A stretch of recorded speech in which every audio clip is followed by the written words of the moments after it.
It was the best of times. It was the worst of times.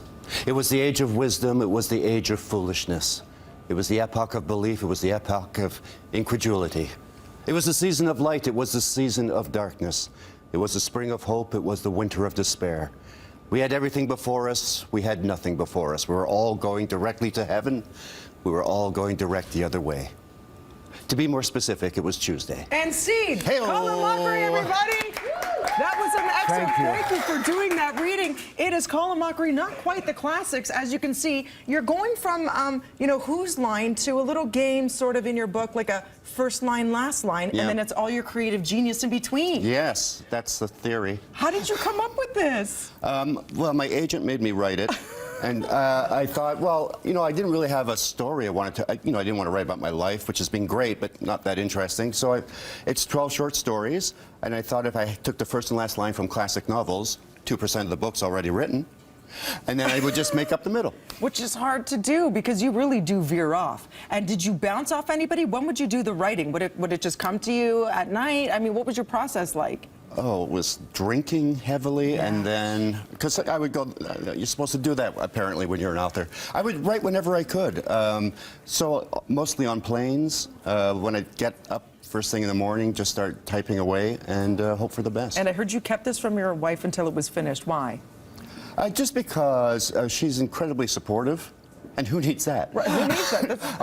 I just felt I wanted, it was sort of my gift to her because she sort of taught me, there's a rule in improv called yes and, where you accept people's ideas and then you accept and you build. Elaborate. Exactly. And she's a very positive person, I'm less so. So I'm trying to use that in my life. And I wrote this book because of the yes and principle, so it was sort of my gift to her. What did you find most difficult out of all the classics that you first line, last line, and then finished in between? What was the hardest one? What was the hardest one? Did you find one where you had to rework it a couple of times? Oh, I actually wrote one that was, I used The Raven, Edgar Allan Poe's The Raven, which is a horrible thing to try to parody. The rhyme scheme is incredibly difficult, but I did it, and my publisher said, it's great, but it's really hard to read. So I don't want that I don't want my readers to really have to work. It's too much work. You need like a little subscript. I like your 12 Days of Christmas, and then it goes off into like a time travel thing. That was clever. I don't know how you come up with all these ideas. And then I say, of course you do. You're the Who's Line master. And I hear you are doing another run of it. Is this true? Yes, we just finished a summer run, and they picked us up for 24 more. So, yeah, it's great. Every 10 years, they get a job in television. So it's looking good. And you're so brilliant at it. And I heard that you had to work real hard at that. It wasn't an easy come for you. I mean, there were several auditions, and you made the final cut, and then they said, no, you're cut it right out. Then you did a show or a pilot. And then it was a lot of trial yeah, it was and a error. lot of it. Yeah, it took a while for me to become a regular, and it worked out. And even on this go-round, there was a headline, I think it was Variety, because we're on a youth-based network, the CW, and it said, CW pins hopes on old ugly people. So.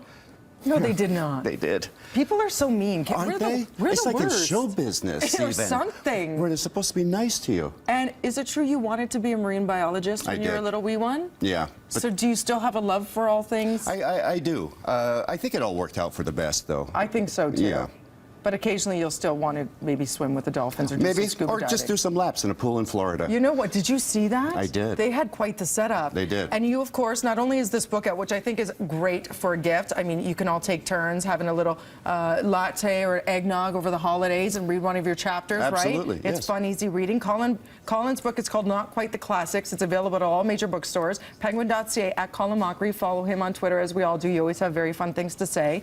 And you're also working with or supporting It's Always Something, the variety show in support of Gilda's Club, taking place November 16th, Sony Center, sonycenter.ca, the 12th annual. 12th annual, yeah, it's been doing really well. It's a great evening. Ron James is hosting it this year, so you know it's going to be a lot of fun. And Brad Sherwood and I will be doing some improv, a lot of music. It's a lot of fun for a great cause. Will you come back one day and do like a little Who's Line with us? I wonder how we would fare. I think you would do beautifully. I mean, you improvise this. It's a bunch of jokers here all the time. This cannot be planned. And it shows. Let's just say that. Anyway, Kev, over to you in the newsroom. No pressure to do anything funny here in front of Colin, okay?